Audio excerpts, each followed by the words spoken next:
Así que vamos a rogarles en esta hora que estemos muy atentos a la palabra de Dios. Amén. Yo quiero invitarles en esta noche para que usted tome su Biblia, hermano. Lo invito para que tome la Biblia en el nombre de Jesús. Y vamos a tomar lectura de la palabra del Señor en la carta del apóstol Pablo, el capítulo 2, verso número 4. Y lo vamos a hacer hasta el verso número 9. Amén. Carta del apóstol Pablo a los Efesios, a la iglesia en Éfeso, capítulo número 2, verso número 4. Vamos a leer de ahí en adelante hasta el verso número 9 con la ayuda del Señor. Y bueno, de verdad que es un privilegio muy grande poder predicar la palabra del Señor en esta noche. Y tenemos unos temas que hemos direccionado para estos cultos de jóvenes en estos días. Y yo no sé si los hermanos lo recuerden, acerca de qué, hermanos. Oiga, las doctrinas fundamentales para la salvación. Amén. Estamos tratando los temas de las doctrinas fundamentales para la salvación. Y hoy vamos a tratar un tema muy maravilloso, muy especial, que es la gracia de Dios. Amén. La gracia de Dios. Así que vamos a leer estos textos en Efesios, carta del apóstol Pablo a los Efesios, capítulo 2, verso número 4 en adelante. Lo hacemos hasta el verso número 9. Amén. Dice la palabra del Señor: pero Dios, que es rico en misericordia, por su gran amor con que nos amó, aún estando nosotros muertos en pecados, nos dio vida juntamente con Cristo. Entre paréntesis, ¿cómo dice? Por gracia sois salvos. Verso 6. Y juntamente con Él nos resucitó y asimismo nos hizo sentar en los lugares celestiales con Cristo Jesús, para mostrar en los siglos venideros las abundantes riquezas ¿de qué? De su gracia, en su bondad para con nosotros en Cristo Jesús. Verso número 8 y verso número 9. Porque por gracia sois salvos, ¿por medio de qué? De la fe. Y esto no de vosotros, pues es un don de Dios, no por obras, para que nadie se gloríe. Dice el verso número 8, por gracia sois salvos. Amén. Bueno, hermanos, ya les he dicho, el tema esta noche es la gracia de Dios como doctrina fundamental para la salvación. Así que vamos a orar. Yo quiero invitarle para que lea unas palabras de oración a favor de este siervo, y yo voy a orar a favor de los amigos, vamos a orar a favor de los hermanos, para que el Señor sea tocando nuestro corazón a través de su palabra. Amén. ¿Cuántos desean en su corazón que el Señor les hable? Hermanos, yo mismo deseo que el Señor me hable en esta noche. Amén. Vamos a levantar nuestras manos. ¿Quién quiere cerrar sus ojos? ¿Quién me ayuda en esta noche a abrir los labios y hablar con Dios para decirle: Señor, háblame en esta hora? Bendito y soberano Dios, delante de ti estamos, Señor, para darte la gloria, Señor, para darte el honor, para darte todo el reconocimiento, Señor, para decirte, Señor, que tú eres el dueño de esta palabra, Señor, que yo como hombre, Señor, me tengo que hacer a un lado para escuchar tu voz, que yo mismo necesito de tu palabra en esta noche, que yo mismo necesito oír tu voz. Señor, háblame, te lo ruego en esta hora.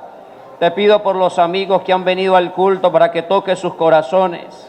Te pido por los hermanos que han venido a este servicio, Señor, para que tu palabra toque las fibras de sus corazones, Señor. Que si hay un corazón duro, Señor, que si hay un corazón como piedra, Señor, se haga blandito por el poder de tu palabra. Que si alguien necesita una palabra de aliento, Señor, que si alguien necesita fuerzas, que si alguien necesita saber esto, un conocimiento de parte de ti, Señor, seas tú revelándonos tu palabra, Señor, en el nombre de Jesús. Hermanos, demos una alabanza al Señor y tomamos asiento en el nombre de Jesús. Gloria al nombre de Jesús.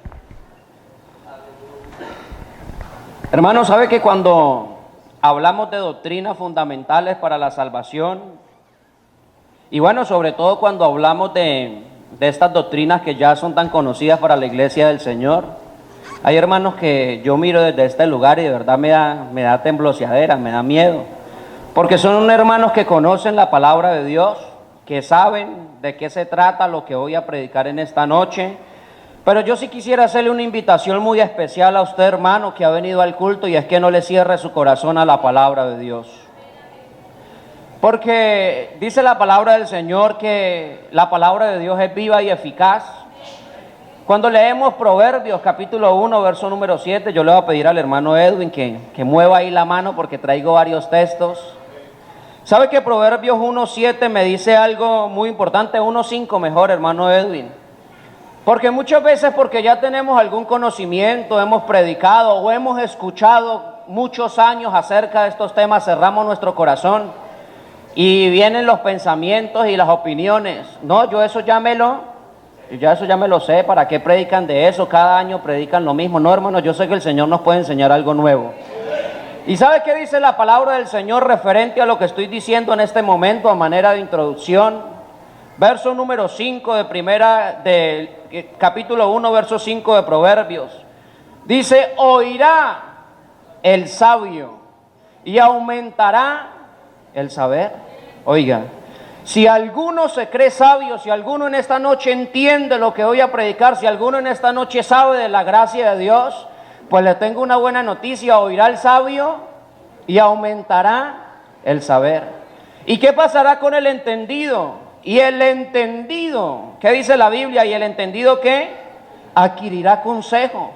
Así que, hermano, la invitación en el nombre de Jesús: no cierre su corazón a la palabra. Por favor, abra su corazón en esta noche, reciba esta palabra, porque el Señor le puede hablar y el Señor le va a hablar en el nombre de Jesús. Amén. Hermano, cuando hablamos de doctrinas, esta palabra doctrinas tiene un significado que es enseñanza o instrucción. Hay muchas más definiciones acerca de qué significa la palabra doctrina, pero yo creo que con estas dos queda muy claro, ¿cierto? Doctrina, la palabra doctrina significa enseñanza o instrucción. Entonces, cuando hablamos del título general del programa durante este mes de los jóvenes, que son las doctrinas fundamentales para la salvación, ¿eso de qué le está hablando y eso de qué me está hablando a mí, hermano? Por favor, alguien que me ayude. Oigan, si doctrina es enseñanza o es instrucción, ¿qué serán doctrinas fundamentales para la salvación? Oiga, hermano, precisamente son enseñanzas o instrucciones fundamentales para ser salvo. O sea que este tema es importante, ¿sí o no?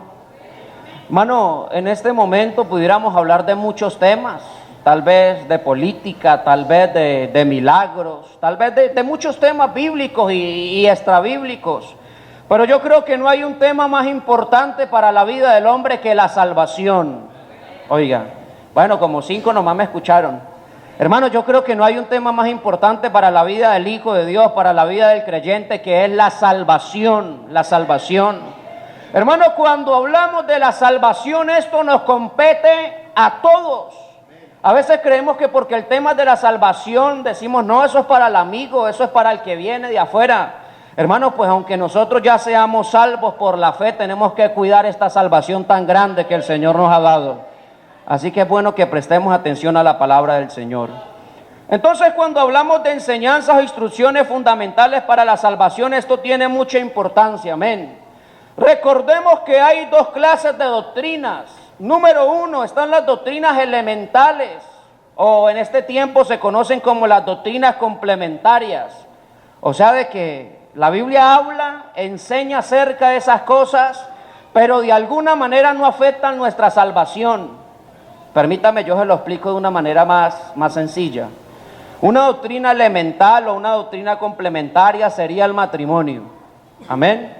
Es muy sencillo. Si el Señor viene y aquí de pronto el hermano Fabián se queda soltero, ¿será que el hermano Fabián se pierde? Oiga, pero si la Biblia habla del matrimonio, ¿sí o no? Hermano, aunque la Biblia habla del matrimonio, aunque la Biblia dice que no es bueno que el hombre esté solo, el matrimonio no es una doctrina fundamental, porque si el Señor viene y yo estoy viudo, pero le soy fiel, si yo soy soltero y le soy fiel, si yo soy casado y le soy fiel, voy a ser salvo. Así que el matrimonio es una doctrina elemental o complementaria, hermano, pero también hay doctrinas fundamentales. ¿Y qué quiere decir la palabra fundamental? O sea, que eso afecta directamente nuestra salvación. ¿Qué quiere decir fundamental? Que si no se hace, automáticamente tampoco habrá ¿qué? Habrá salvación. Entonces, qué bueno que distingamos en esta noche las dos diferencias. Hay doctrinas fundamentales y hay doctrinas elementales o complementarias. Amén. Demos una alabanza al Señor. Hermano, cuando hablamos de doctrina bíblica, porque hay muchas clases de doctrina, la Biblia habla de doctrinas de hombres. La Biblia habla de doctrinas de demonios, ¿cierto? Esos cuentos que se inventan acerca de muchas cosas raras que tiene que hacer uno para ser salvos y no están sustentadas en la palabra de Dios, son doctrinas de demonios, son doctrinas de hombres. Si yo les dijera en esta noche que para llegar al reino de los cielos hay que pintarse el pelo azul, porque azul es el cielo y de esa manera vamos a llegar al cielo, es una suposición. ¿Usted qué me diría? Muéstremelo por la Biblia. Hermano, esa es la manera para nosotros concebir y darnos cuenta si realmente eso es doctrina. O sea, lo que está escrito en la Biblia es doctrina. Y las doctrinas fundamentales son las explicaciones correctas y adecuadas acerca de la palabra de Dios. Hermano, hay algo que debemos tener en cuenta en esta noche y es que Dios no está comprometido sino con lo que Él ha dicho. Oiga, Dios no se compromete sino solamente con lo que está estipulado en ¿qué? En la palabra de Dios. Si usted se inventa algo, si alguna persona le sale con un cuento raro, ¿cuál sería nuestra respuesta? Muéstremelo, ¿por qué? Por la palabra de Dios. Hermano, por eso Dios solamente está comprometido con lo que Él ha dicho. ¿Dónde? En su palabra, amén. Hermano, así que toda práctica cristiana está sujeta a lo que enseña el pastor. Oiga, toda práctica cristiana está sujeta a lo que enseña la denominación. No, hermano, toda práctica cristiana está sujeta a lo que dice la eterna y poderosa palabra de Dios. Hermano, ¿por qué oramos? Porque la Biblia nos enseña de la oración. ¿Por qué leemos la Biblia? Porque la Biblia nos manda que leamos la palabra del Señor. ¿Por qué predicamos el Evangelio? Porque hay un mandato escrito en esta Biblia, en esta palabra de Dios. Hermano, de eso se trata la doctrina, se trata de que la practiquemos y hagamos, de que nos sujetemos a lo que está escrito, ¿a dónde? Oiga, en la palabra de Dios. Hermano, ¿sabe que predicar de doctrina trae mucha responsabilidad? Trae demasiada responsabilidad, hermano, y con mucho temor me paro en este lugar. ¿Sabe por qué? Porque algo que uno diga mal dicho será captado con facilidad por cualquiera de las personas que esté aquí en este lugar. Oiga, ¿sabe que si yo le dijera por la palabra o le dijera desde el púlpito, no hay necesidad de ponerse faldas largas, eso aquí, la falda encima de la rodilla, eso no pasa nada? Digamos que un pastor viene de otro lugar y dice eso. Hermano, le aseguro que es más fácil que las hermanas acepten ese consejo que si se le dijera que la Biblia dice que hay que vestir decorosamente y con honra. ¿Sabe por qué? Porque una falsa doctrina o una doctrina de hombres es más fácil de recibir. ¿Qué problema que tiene el hombre con eso? Entonces, hermano, ahora sí me entiende la responsabilidad tan grande que hay o que es predicar doctrina. Predicar doctrina trae una responsabilidad muy grande. ¿Y sabe por qué? Porque cualquier desviación de la correcta enseñanza redundará en una separación significativa en el tiempo de las verdades establecidas por Dios. ¿Qué quiere decir? Que la palabra del Señor puede hablar de muchas verdades, pero si alguien desde el púlpito se para a decir cosas que no están en la palabra del Señor, como les decía hace un momento, es mucho más fácil que se le quede en la mente lo malo que lo bueno. ¿Y qué problema después para corregir eso, cierto? Yo creo que somos testigos. No, aquí vino un pastor y dijo que lo que el Señor le importaba era lo que estaba por dentro, que eso, la ropa no era importante. ¿Y qué problema después para quitarle a la gente ese mal pensamiento? Y así le mostremos por la palabra del Señor todo lo que la Biblia dice del vestir y la importancia de la santidad por dentro y por fuera. A la gente le va a quedar muy difícil entenderlo y van a seguir diciendo, pero eso lo predicó un pastor, eso lo dijo un predicador. Hermano, pero usted es inteligente y Dios le ha dado inteligencia por el Espíritu Santo para saber si el que está predicando aquí lo está diciendo por la palabra o lo está diciendo por gusto propio. Hermano, esa es la importancia de predicar la doctrina, lo que dice la palabra del Señor. Demos una alabanza a Él. ¿Sabe que el apóstol Pablo le escribe a un pastor joven llamado Timoteo? Timoteo era pastor en una de las iglesias que aparece en el Apocalipsis. ¿Cuál es? La iglesia de Éfeso. Oiga, Éfeso. Timoteo era pastor en la iglesia de Éfeso, pero Timoteo era un pastor joven. A mí me llama la atención esto porque Pablo le escribe a un pastor, y eso está ya en segunda de carta del apóstol Pablo a Timoteo, capítulo 2, verso número 15. Y le hace una invitación, Pablo le hace una invitación a este joven llamado Timoteo, y es que procure con diligencia presentarse delante de Dios aprobado como obrero que no tiene de qué avergonzarse, que traza bien la palabra de verdad. Hermano, esa es la importancia de la palabra de Dios, trazar bien la palabra de verdad, hablar lo que dice la Biblia. Pablo le escribe en la primera carta, también el capítulo 4, verso número 16. Y esto habla de lo que yo estoy diciendo hace un momento, la importancia de lo que es la doctrina para la salvación. ¿Sabe por qué? Primera carta de Pablo a Timoteo 4, 16 dice: ten cuidado de ti mismo. ¿Y de qué más? Oiga, y de la doctrina. Hermano, vea la importancia de lo que es la sana doctrina. Y de la doctrina, ¿qué más dice el texto? ¿Persiste en qué? Oiga, ¿persiste en ellos o persiste en ello? Persiste en ello. ¿Y qué fue lo último que Pablo le dijo? Ten cuidado de ti mismo. ¿Y de qué? O sea que sigue hablando de qué? De la doctrina. Persiste en ello, pues haciendo esto. ¿Haciendo qué? Teniendo cuidado de sí mismo y de la doctrina, de predicar lo que dice la Biblia. Persiste en ello, pues haciendo esto te salvarás. Hermano, porque esto afecta para bien o para mal la salvación de una persona. Pues haciendo esto te salvarás a ti mismo. ¿Y a quién más? Hermano, y a los que te oyeren. Yo creo que a la iglesia le queda claro la importancia de la predicación de las doctrinas para la salvación. Amén. Hermano, esto de manera de introducción. Ahora sí voy a hablar de la gracia. Voy a tratar de hacerlo de manera rápida. Yo sé que el tiempo ha corrido, pero créame que es muy importante que entendamos en esta noche cuál es la importancia de escuchar la sana doctrina. Cuál es la importancia de aprender, no solamente a oír y a entender, sino a vivir lo que dice la palabra de Dios. Amén. Así que voy a hablar de la gracia. El término gracia tiene un significado. Y bueno, realmente tiene muchos, pero yo he escogido los más concernientes al tema. Uno, la gracia es un don de Dios. La gracia es un regalo de Dios. La gracia es un favor que Dios le hace al hombre sin estar obligado a hacerlo. Yo quiero que me vaya entendiendo de qué se trata esto de la gracia. Porque muchos de nosotros hemos recibido la gracia de Dios, hemos recibido el favor de Dios, hemos recibido un regalo de parte de Dios, hermano, pero a veces ese regalo como que no nos importa mucho y lo dejamos por ahí a un lado. Hermano, esto que hemos recibido de Dios no es cualquier cosa. Hermano, esto es un regalo de Dios. Por eso la definición de gracia dice, número 1, don de Dios, regalo de Dios, favor que Dios hace sin estar obligado. La gracia de Dios habla de perdón, indulto, regalar favores, favor inmerecido de Dios para salvarnos. Y sobre todo la gracia nos habla del trato personal que Dios tiene para con el hombre,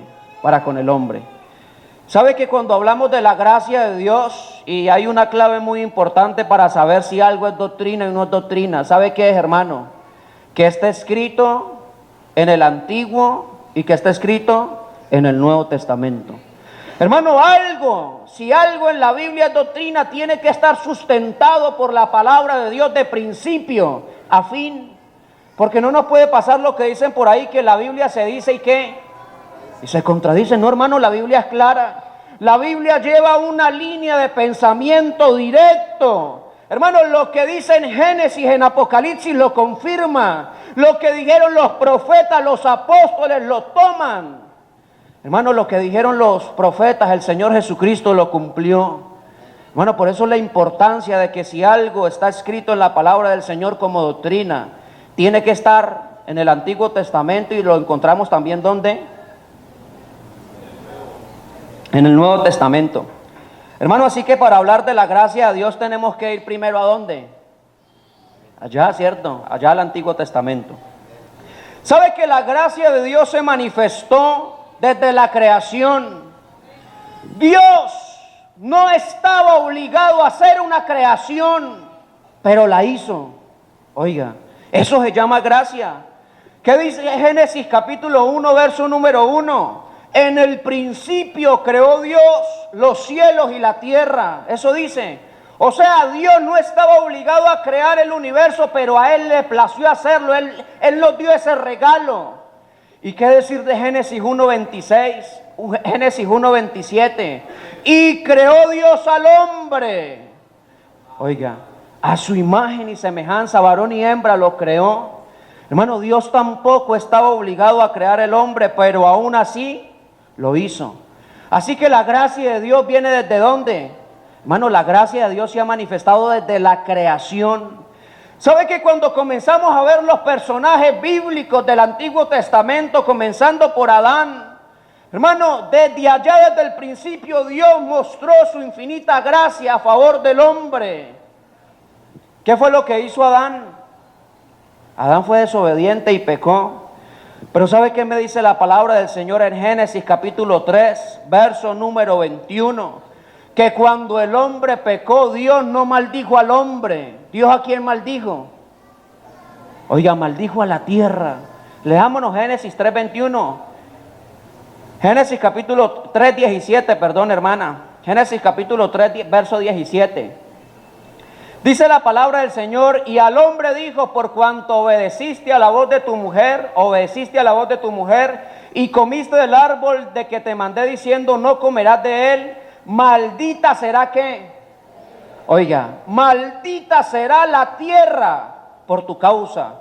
Dios hubiera podido maldecir al hombre, hermano, pero la gracia de Él comenzó a manifestarse desde Adán. Él prefirió maldecir la tierra que maldecir ¿a quién? A Adán y a Eva. Hermano, ¿qué decir más adelante? Génesis 3:21. ¿Sabe que Dios prefirió sacrificar animales para vestir al hombre que haber sacrificado al mismo hombre por su pecado? Dice la palabra del Señor: y Jehová Dios hizo al hombre y a su mujer túnicas de pieles. ¿Y qué? Y los vistió. Hermano, Dios no estaba obligado a sacrificar animales para tapar de alguna manera el pecado del hombre, pero Él lo hizo. ¿Y sabe por qué lo hizo? Por su infinita gracia, por su infinita gracia. ¿Sabe que la gracia de ahí en adelante comenzó a manifestarse a todos los hombres? ¿Qué decir de Noé?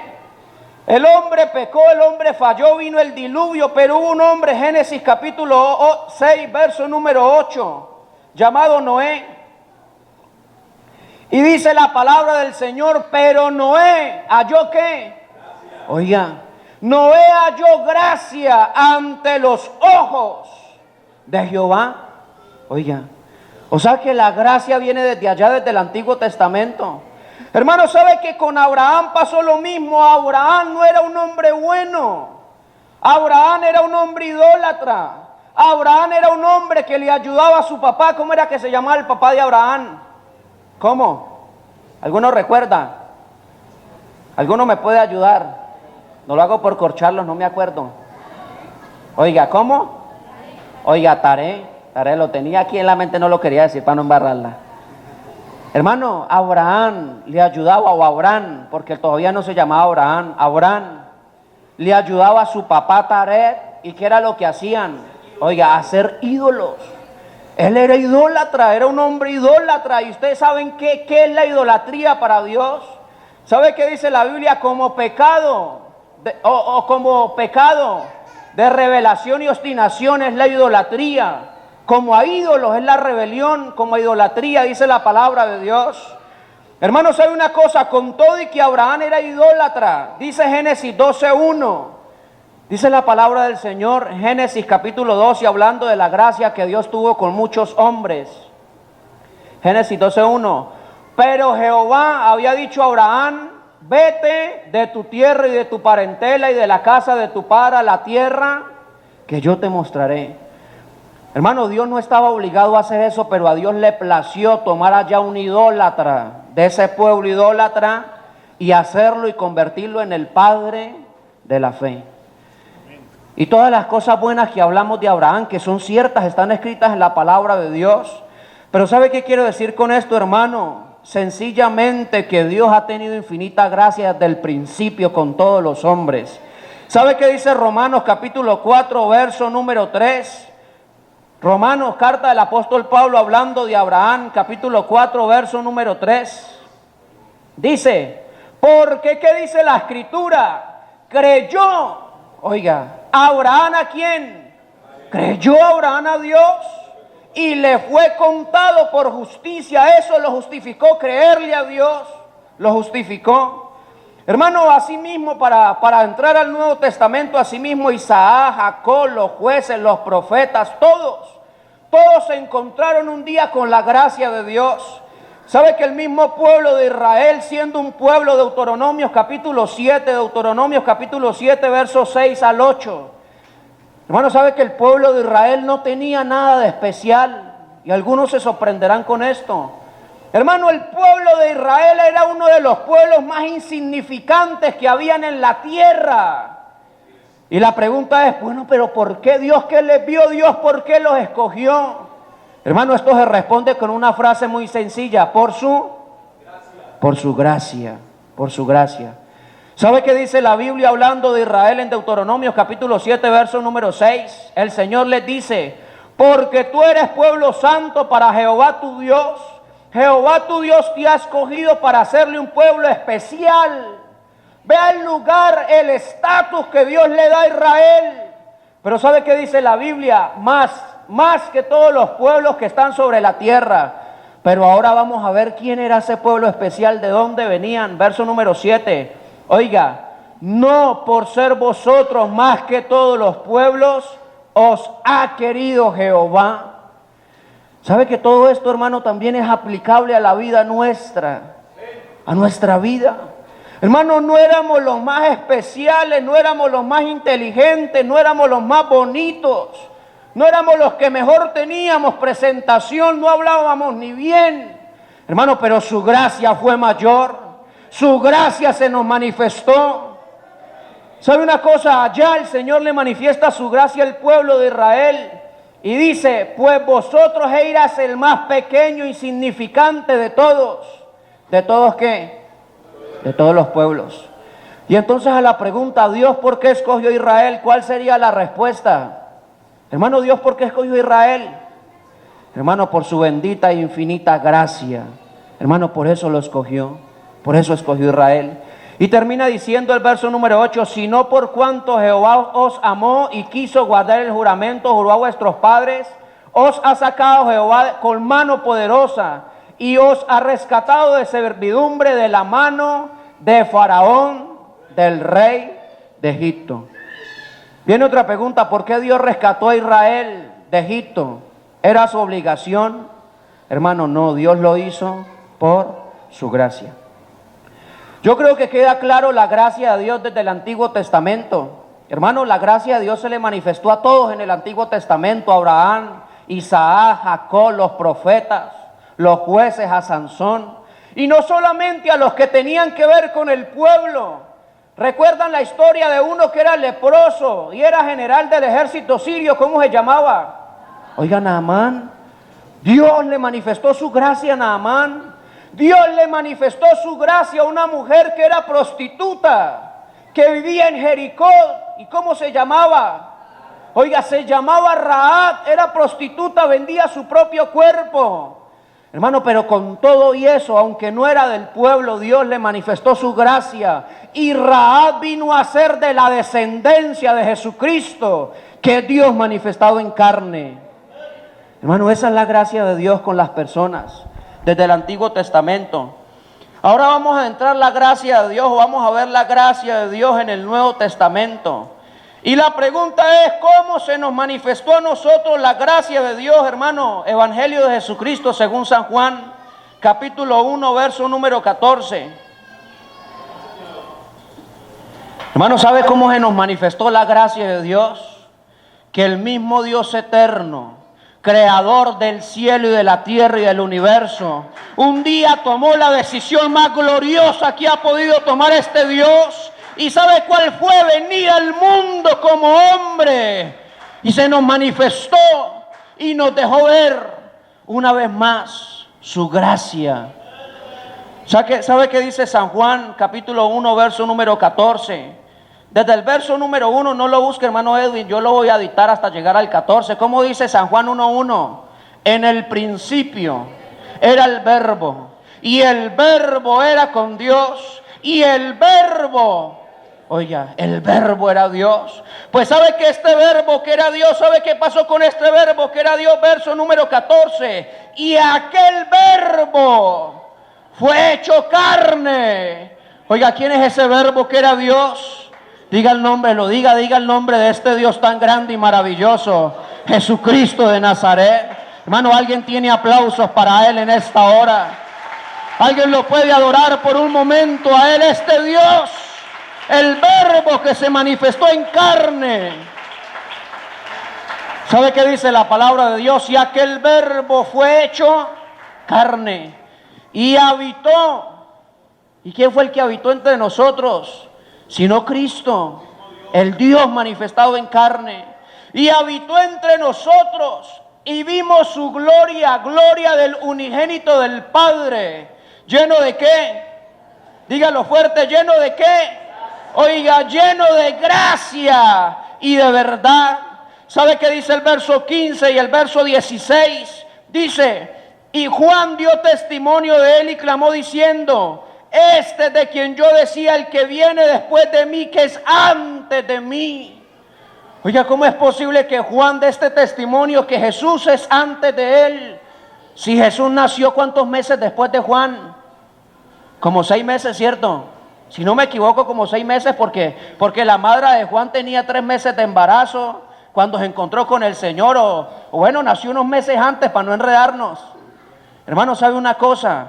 Aunque el Señor Jesucristo nació después de Juan, Juan daba testimonio que Juan daba testimonio, este del que yo decía, el que viene después de mí, es antes de mí, porque era primero que yo.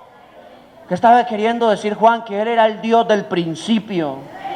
Pues ¿sabe qué termina diciendo la Escritura en el verso 16? Porque de su plenitud tomamos todos, y gracia sobre gracia. Hermano, este Dios tiene abundante gracia. Él no se cansó de darle gracia a los del principio, no se cansó con la gracia que le dio a Adán y Eva, sino que hasta el Nuevo Testamento, hasta este tiempo, vino una vez más con su gracia. Hermano, pero no cualquier gracia, Él vino con gracia sobre gracia. Hermano, pues aquí entendemos lo que dice el verso número 17. Pues la ley por medio de Moisés fue dada.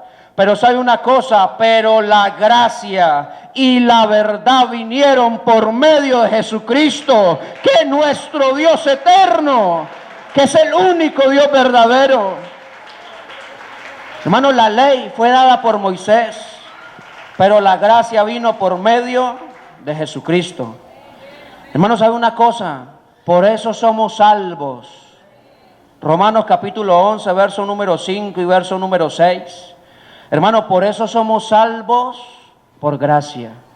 El hombre no es salvo porque sea muy bueno. El hombre no es salvo porque regale muchos mercados. El hombre no es salvo porque sea la Madre Teresa de Calcuta, ni sea el personaje más conocido en Colombia o en el mundo. Hermano, ¿sabe por qué el hombre es salvo? El hombre es salvo por gracia. Hermano, somos salvos por gracia. ¿Y sabe qué dice carta del apóstol Pablo a los Romanos capítulo 11, verso número 5? Así que también aún en este tiempo ha quedado un remanente escogido. ¿Y somos escogidos por qué? Por bonitos, por inteligentes. Hermanos, somos escogidos por gracia, porque es un favor inmerecido, porque a Dios le plació darnos un regalo que no merecíamos. Hermanos, somos escogidos por gracia. ¿Y sabe qué dice el verso número 6? Y si por gracia, ya no es por qué. Oiga, ya no es por obras. La salvación, querido amigo que ha venido al culto, no es porque usted sea muy buen papá ni muy buena mamá. Y con esto no le estoy diciendo que sea el peor papá del mundo, no. La salvación no es porque yo sea el mejor esposo o el mejor predicador. La salvación no es porque yo sea el mejor de todos los hombres. Hermano, la salvación es por gracia de Dios. Por eso el texto dice, y si por gracia, ya no es por qué, ya no es por obras. Hermano, porque si fuera por obras de otra manera, la gracia ya no sería gracia. Entonces, si la salvación fuera por obra, ya no es por gracia, de otra manera las obras ya no serían obras. Hermanos, ¿sabe una cosa? Somos justificados por gracia. Dice la carta del apóstol Pablo a los Romanos capítulo 3, verso número 23. Por cuanto algunos pecaron. Romanos 3, 23. Por cuanto algunos pecaron. ¿Cuántos pecaron? Oiga, todos. ¿Alguno aquí ha sido pecador? Yo soy el primero que levanto la mano. Hermano, pues ¿sabe qué dice la palabra de Dios? Por cuanto todos pecaron. ¿Qué pasó cuando todos pecaron? Y están destituidos de la gloria de Dios. Hermano, pero ¿sabe qué pasó? Siendo justificado gratuitamente. Oiga, gratuitamente, ¿por qué? ¿Por qué somos justificados gratuitamente? Hermano, por su gracia, por su gracia. Pero ¿sabe que usted debe entender algo en esta noche? Hermano, qué bueno que usted entendiera que lo que es gratis para usted, a Él sí le valió mucho. Hermano, la salvación es gratis, la gracia es gratis. Dice el texto, siendo justificados. ¿Cuánto nos vale ser justificados? Oiga, esto es gratis, la salvación es gratis. Siendo justificados gratuitamente, ¿por qué? Por su gracia. Hermano, pero la Biblia dice cómo fue que Él nos dio este regalo. Porque para lo que nosotros es gratis, a Él sí le valió mucho y le valió su propia sangre. ¿Sabe qué dice la Biblia? Por medio de la redención que es en Cristo Jesús. ¿Y cuál es la redención? Que Él viniera y muriera en la cruz del Calvario para salvarnos.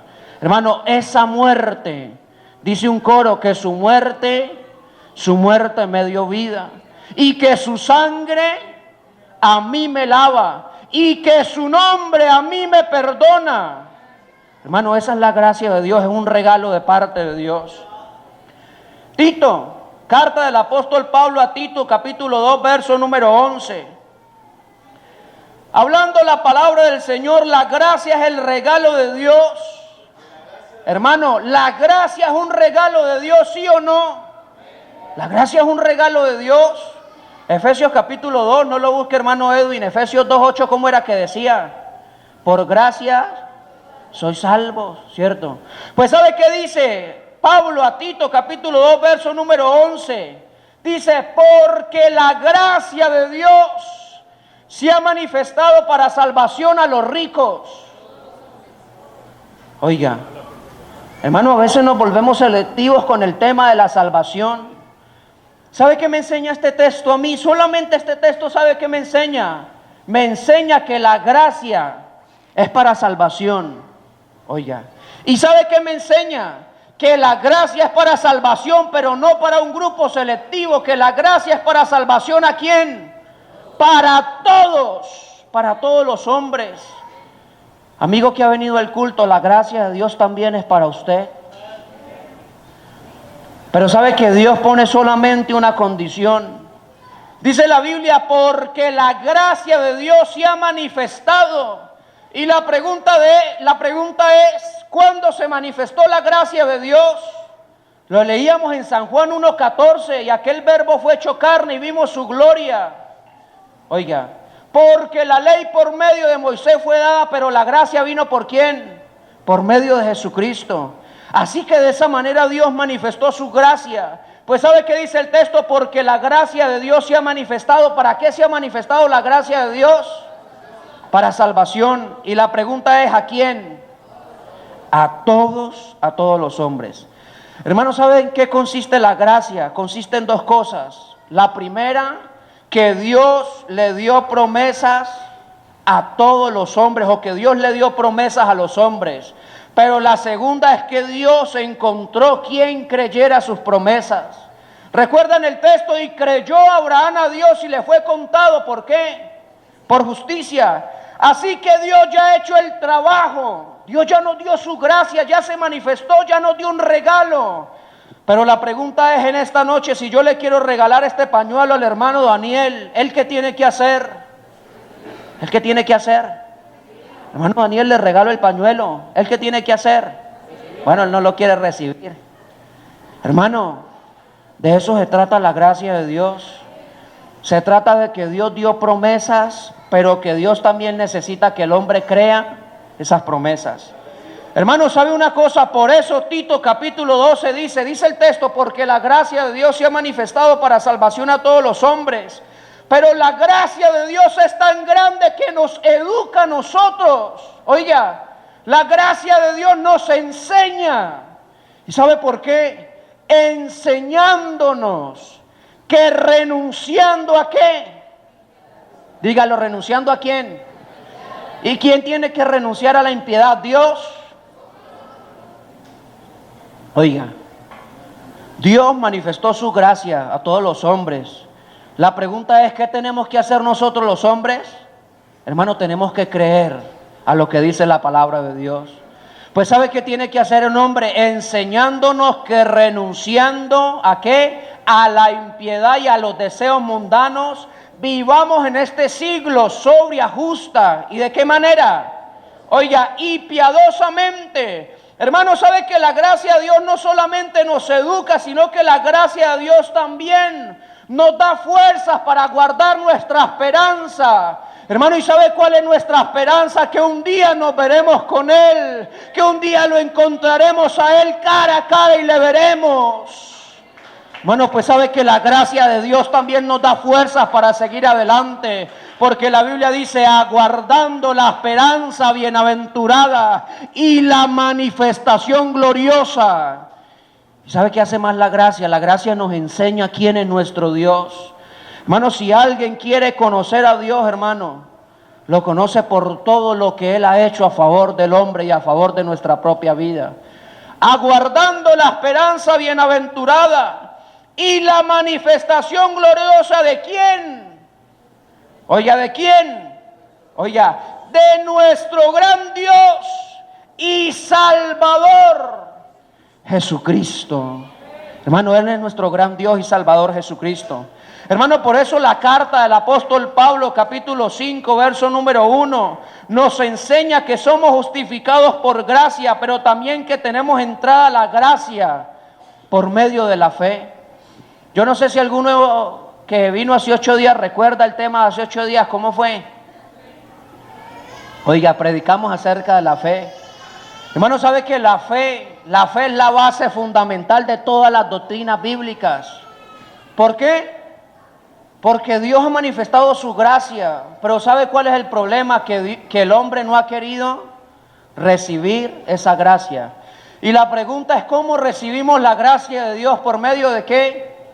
Hermano, por medio de la fe, creyéndole a Él, creyéndole a su palabra. Pues ¿sabe qué dice? Justificados. Romanos capítulo número 5, verso número 1. Dice la Biblia: justificados pues, ¿por qué? Por la fe, tenemos paz para con Dios por medio de nuestro Señor Jesucristo, por quien también tenemos entrada. ¿Por qué? Por la fe a esta gracia, a esta gracia. Hermano, así que somos salvos por gracia, porque Dios nos dio un regalo, pero ahora al hombre le toca tomarse la gracia. ¿Y cómo se toma el hombre la gracia? ¿Cómo se hace partícipe de la gracia? ¿Por medio de qué? Oiga, por medio de la fe. ¿Y la fe qué es creer? Nos lo enseñaron hace 8 días. ¿La fe qué es? Bueno, ya lo dije, ya que es cierto. Oiga, la fe es la certeza de lo que se espera, la convicción de lo que no se ve. La Biblia dice: pero sin fe es imposible. ¿Es imposible qué? Agradar a Dios. Hermano, por eso la puerta de entrada a la infinita gracia que Dios tiene es por medio de la fe. Efesios capítulo 2, verso número 4, está la base bíblica que yo leí al comienzo. Efesios capítulo 2, verso número 4, dice la palabra del Señor: Pero Dios, qué rico en qué, hermano, pero Dios qué rico en misericordia.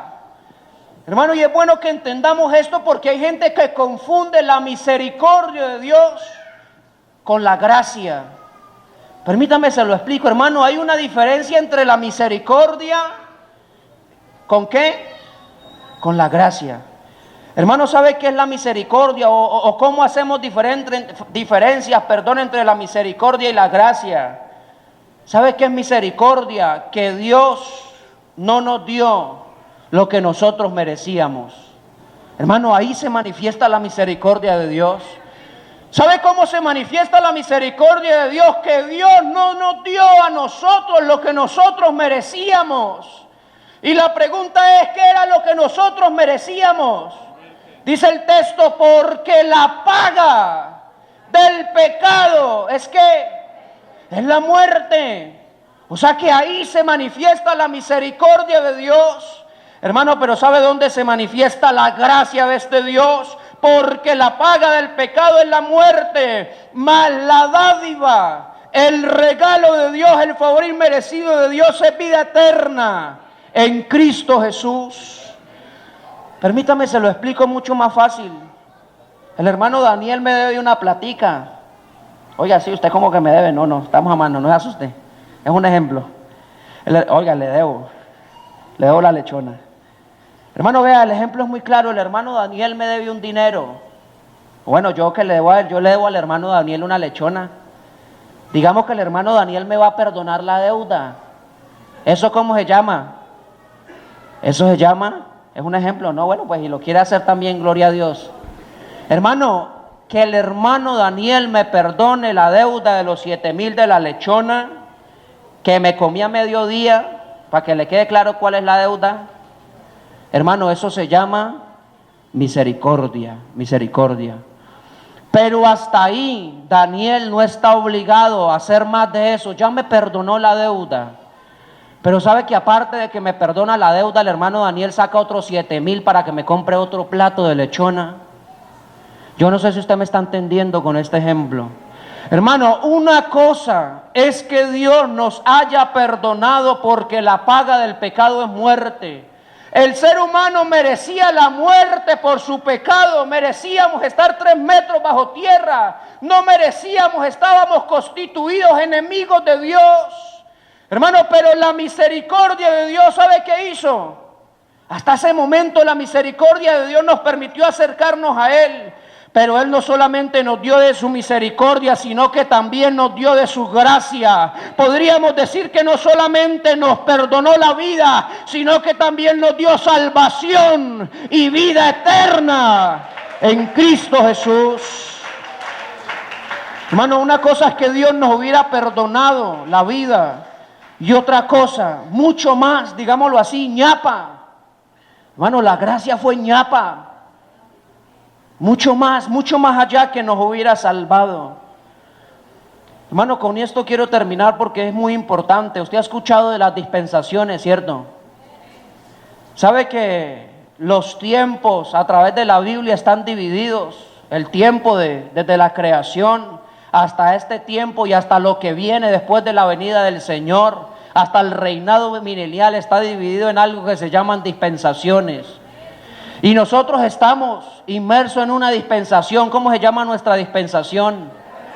Oiga, estamos viviendo la gracia. Y yo les decía algo a ustedes, hermanos, estamos viviendo la gracia en su máximo esplendor. ¿Sabe por qué? Porque en la inocencia, que fue la primera dispensación, ¿cuándo fue la inocencia? Cuando Adán y Eva, allá fue la inocencia, el hombre era inocente. Pero luego de la inocencia vino otra dispensación, que fue ¿cuál? La conciencia. Y ese fue el tiempo de Noé, la conciencia. Pues sabe que después de la conciencia vino otra dispensación que se llamó el gobierno humano. ¿Y el gobierno humano cuándo fue? La Torre de Babel. Oiga, la Torre de Babel. Pero sabe una cosa, después del gobierno humano, que es la tercera, vino la cuarta. Cuando Dios llamó a uno llamado Abraham y le dio otro nombre llamado Abraham. Oiga, la cuarta dispensación Es la promesa, la promesa. Y después de la promesa de que el pueblo de Israel caminara por el desierto, estuviera cautivo, allá en Israel Dios levantó un hombre llamado Moisés y vino la siguiente dispensación. ¿Cómo se llamaba esa dispensación? Oiga, la ley, lo leíamos en San Juan 1, 16, 17, que la ley por medio de Moisés fue ¿qué? Fue dada. Hermano, pues sabe una cosa, después de la ley vino la dispensación, una de las dispensaciones más maravillosas que Dios le ha dado al hombre. Hermano, y siéntase privilegiado porque usted está viviendo en la gracia de su máximo esplendor. Hermano, ¿sabe por qué? Porque estamos viviendo en la gracia. Hermano, en la inocencia hubo gracia. En la conciencia hubo gracia. Hermano, en el gobierno humano, cuando el hombre edificó la torre de Babel creyendo que podía llegar allá donde estaba Dios, ¿qué hizo Dios? Los acabó, los mató. ¿Qué hizo Dios? Hermano, Dios no los acabó, simplemente los esparció. De esa manera mostró su gracia. Hermano, pues sabe una cosa, a partir de aquello vino la gracia en la promesa. Hermano, en todas las dispensaciones ha habido gracia. En la ley, cuando el pueblo estaba cautivo en Egipto, se manifestó la gracia de Dios para salvarlos, para liberarlos. Hermano, y si en todas las dispensaciones hubo gracia, hermano, pues en esta gracia hay demasiada gracia para los hombres. ¿Y sabe para qué es esta gracia? Para que seamos salvos. Para que seamos salvos. Yo quisiera que usted se pusiera en pie en esta noche. Hermano, la gracia de Dios se ha manifestado para salvación. Amigo, la gracia de Dios se ha manifestado para salvación. Hermano Ronald, usted me puede regalar un tono ahí suave. Yo quiero terminar con un texto, Hebreos capítulo 4, verso número 16. Hermano, ¿sabe que le he insistido que en esta dispensación, y bueno, después de esta dispensación viene otra? ¿Cómo se llama la siguiente dispensación? El reinado milenial, que es después del arrebatamiento de la iglesia. Hermano, pero centrémonos en este tiempo que Dios nos ha permitido a nosotros. ¿Sabe cuándo inició la gracia como dispensación? En el momento que el Señor Jesucristo murió, fue sepultado y resucitó. ¿Y sabe cuándo termina esta dispensación? Porque toda dispensación inició y tuvo fin. ¿Sabe cuándo termina esta dispensación? Oiga, cuando la trompeta suene. Oiga, cuando escuchemos esa trompeta allá y en las nubes, cuando seamos arrebatados juntamente con Él. Y así estaremos siempre con el Señor Jesús. Ahí se va a acabar la gracia como dispensación. Hermano, ¿sabe una cosa? Si alguien en este momento tiene una carga inmensa que cree que no tiene solución, si alguien en este momento viene con un problema gigante que no tiene salida, si un amigo en esta noche necesita salvación, si en esta noche un amigo, alguien necesita un milagro de parte de Dios, hermano, le tengo una buena noticia. Aquí hay gracia sobre gracia. ¿Y sabe cuál es el consejo de la palabra del Señor? Acerquémonos, pues, confiadamente al trono de la gracia. Hermano, alguien en esta noche necesita de esta gracia. Yo lo invito para que venga al altar en el nombre de Jesús. Hermano, todavía hay gracia. Todavía hay gracia. Todavía hay gracia. Si en todas las dispensaciones hubo gracia, hermano, en esta dispensación está la gracia sin límite. Hermano, en esta noche hay gracia de parte de Dios. La Biblia dice, acerquémonos pues confiadamente al trono de la gracia. ¿Y sabe para qué debemos acercarnos confiadamente? Oiga, confiadamente, confianza, eso me habla de fe, eso me habla de creerle a Dios. ¿Sabe para qué debemos acercarnos confiadamente al trono de la gracia? Para alcanzar misericordia y hallar gracia para el oportuno socorro. Hermano, yo no sé si usted le haya fallado a Dios. Yo no sé si usted haya pecado. Usted que tal vez ha sido servidor, es servidor y ha pecado contra Dios. Solo Dios lo sabe. Hermano, en esta noche hay gracia y misericordia de parte de Dios. En esta noche esta gracia bendita sigue vigente para salvar al hombre. En esta gracia hay una invitación muy especial. En esta noche, perdón, hay una invitación muy especial. Hermano, acerquémonos confiadamente al trono de la gracia para alcanzar misericordia. Hermano, no espere a perder la vida. Amigo, no espere a perder la vida. La Biblia dice que mientras haya vida, hay esperanza. Hermano, y si Dios te ha preservado la vida, yo creo que este es el tiempo para arrodillarse y pedirle perdón a Él si usted le ha fallado. Hermano, ¿qué tal si usted aprovecha esta hora para que hable con Dios y le diga: Señor, aquí está mi vida, Señor, por favor, ten misericordia? Hermano, acérquese confiadamente al trono de la gracia en esta noche por la fe. ¿Y sabe qué va a pasar? Usted va a alcanzar misericordia y va a alcanzar gracia para el oportuno socorro. ¿Qué tal si cierra sus ojos ahí donde está, hermano, y comienza a hablar con Él?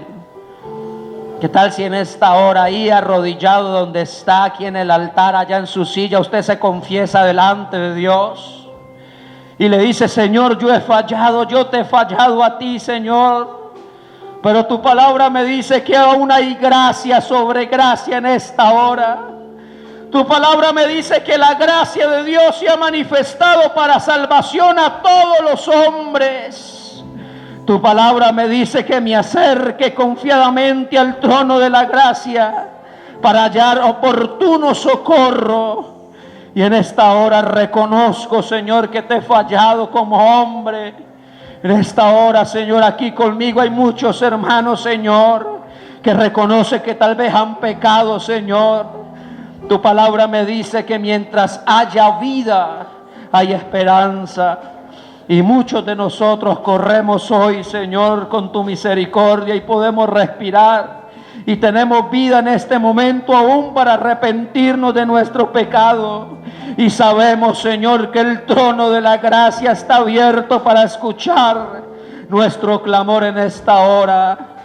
Alguien en esta hora puede hablar con Él. Alguien en esta hora puede abrir sus labios y decirle: Señor, aquí está mi vida, tu gracia. Señor, dame de tu gracia, ten misericordia de mí. Hable con Dios en este momento, hable con Dios en esta hora, en el nombre de Jesús.